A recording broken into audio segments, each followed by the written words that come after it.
Hello everyone and welcome to the White Cliffs of Dover. Yeah, I know it's windy, so this is why I'm dubbing it over. But if you're interested in World War II, I just thought I'd show you this. Right here, just off the A20, off the beaten track, is a building called Liddon Point. It was a World War II gun battery and emplacement for soldiers, troops, and also officers to basically fight the Battle of Britain and keep our shores safe, unlike today. Anyway, like I say, it's very hard to get to, but here you can see the local U's have spray painted it, but this would have been the officers' quarters, the officers' mess. This is where they actually coordinated a lot of planes, you know, the few being scrambled, etc.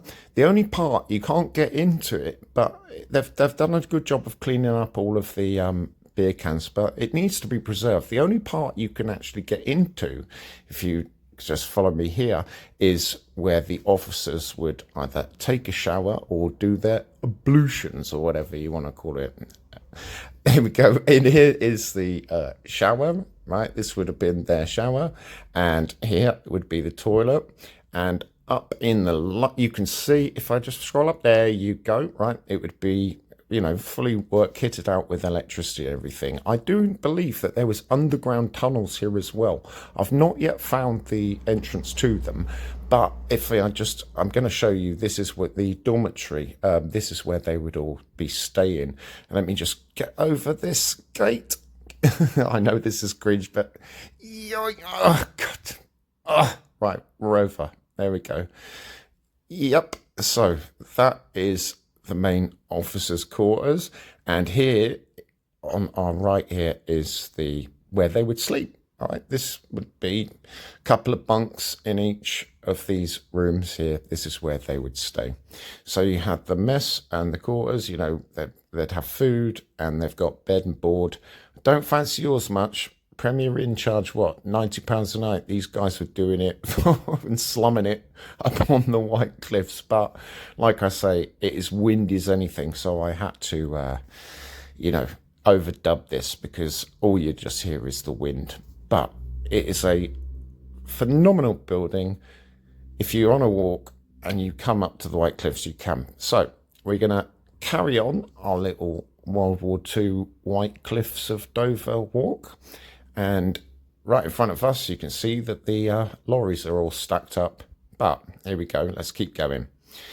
So anyway, as we carry on from here, there's the next part. Now, this tunnel, this little chimney thing, is it's nothing to do with World War II. It's actually a ventilation shaft for the Channel Tunnel. But this is the channel in all its glory. On a good day, you can see France. Sometimes you can actually see the boats being picked up.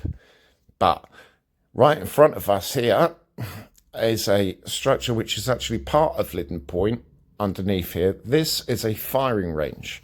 So many of the troops that were stationed in Folkestone, you know, in Shorncliffe or whatever, would be taken up or via truck, wagon, or whatever, and they would be used here, right? This is a firing range for such as the Lee Enfield Mark 1 or the Carbine or even the Bren or the Sten or whatever. But you can see, obviously, local youths don't care, but this is where they would put their sacks here and here and here and then get ready to fire on targets, and the targets would be across here.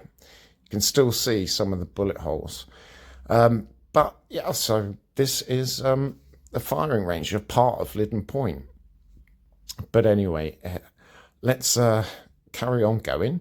Right at the very end here, right, we carry on going, but right at the very end here, you can see that this is where they used to relieve themselves, you know, for want of a better word. So come up, train. If you want to go to the loo, boom, it's there. Anyway, this is a view across into Dover. But across into Dover, sorry, Folkestone. I've come from Dover, but look at the wind here, absolutely crazy. And then we've got what's known as a sound mirror. Now, this sound mirror would be used before the advent of radar to pick up any incoming planes. You can still see it. It's huge. It's one of the last surviving sound mirrors on the Kent coast.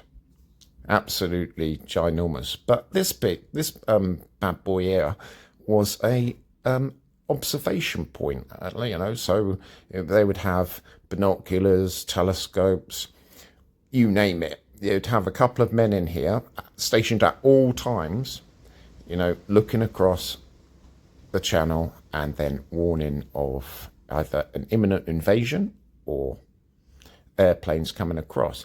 So this is the Battle of Britain Memorial. Okay, this is the Battle of Britain Memorial in Cape Fern. It's free to get in, but look, never in the field of human conflict was so much owed by so many to so few.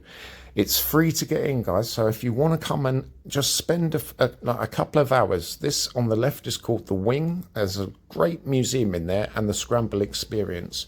But this was set up, it relies on public funding. It needs at least £250,000 per year to stay running. It's completely free, but it is very poignant.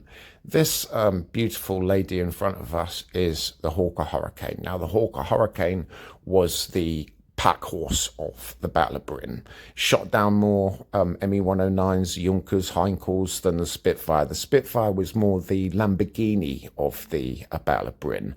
It was the Rolls-Royce. Out of Merlin engine, the sound of the Spit is beautiful. It was there, but it's being off for repair, renovation. This is a Junkers 82. It's a modern installation just to show how many, our brave few, actually shot down in those turbulent months. So what I'm going to do here, guys, is that I'm going to leave you with this. What do you think the likes of these brave men looking out across the channel would think of our country today? A very sobering thought. We've let you down, guys. We've let you down. Anyway, thanks for watching. Drop us a comment and I'll see you soon. Bye for now.